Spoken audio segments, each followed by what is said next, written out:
bayan ng Calasiao sa mas pagpapakilala pa ng kanilang masarap na puto, ang kanilang taunang pista na nagsimula taong 2002. Way back 2002, it was first initiated by Mayor Mark Roy Macanlalay.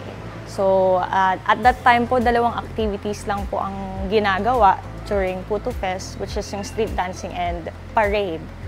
And nung mga sumusunod na administration during Bausun term, and po, na-incorporate din ang Guinness Book of Records. So, mas nakilala ang Puto Festival.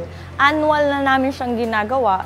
And up until today, nagagawa pa rin namin ang Puto Festival with the help ng mga LGU officials, yung mga aming pong mayor, vice mayor, councilor, including LGU employees. So, yun po. Ang event po na ito or festival na ito is ang duration niya for a long week. And hindi lang siya naka-target sa iisang participant. So, meron din kaming event for PWD, children. Meron din pong event na related for mga education. Yung iba is for youth. From time to time, nadadagdagan po yung mga activities. Or in the near future po, is meron pa po kaming, I think, may incorporate ng other activities na usually maha-highlight pa yung mga puto vendors natin. Ibinibida sa mga kalsada ang mga nakabalandrang mga puto at highlight din ang mga manufacturers at resellers.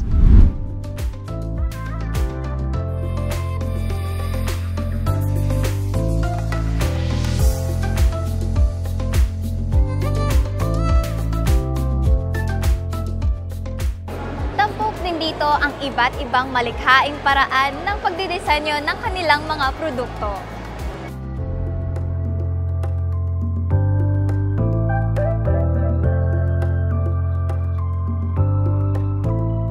Dati kapag nakakita ko ng puto, kinakain ko lang agad siya, pero dito sa Calasiao, makikita na pwede palang pag-design yung mga puto dahil sa kanyang iba't ibang kulay. At dito mo rin mapapatunayan kung gaano ka-creative ang mga taga-Calasiao. Ang ganda, di ba?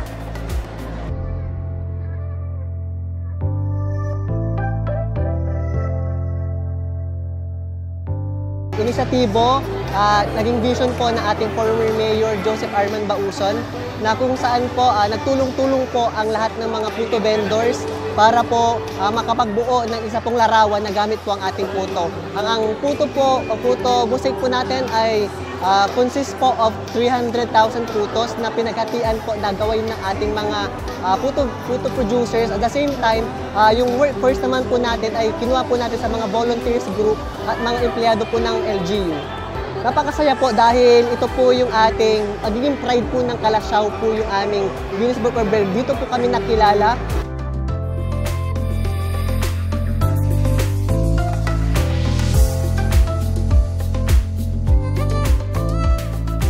Sa lahat ng designs dito talaga ako pinaka na-amaze dahil kung makikita natin, hindi naman ako sigurado na Banawe Rice Terraces ang naging inspiration nila dito. Pero dito sa Calasiao, it's a no.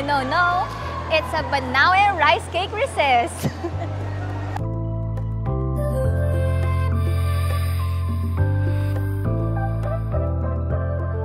Sa ating pagbabalik, atin namang tuklasin kung ano nga ba ang mga best ways to serve puto. Dito pa rin sa Ganda Mo, Pangasinan.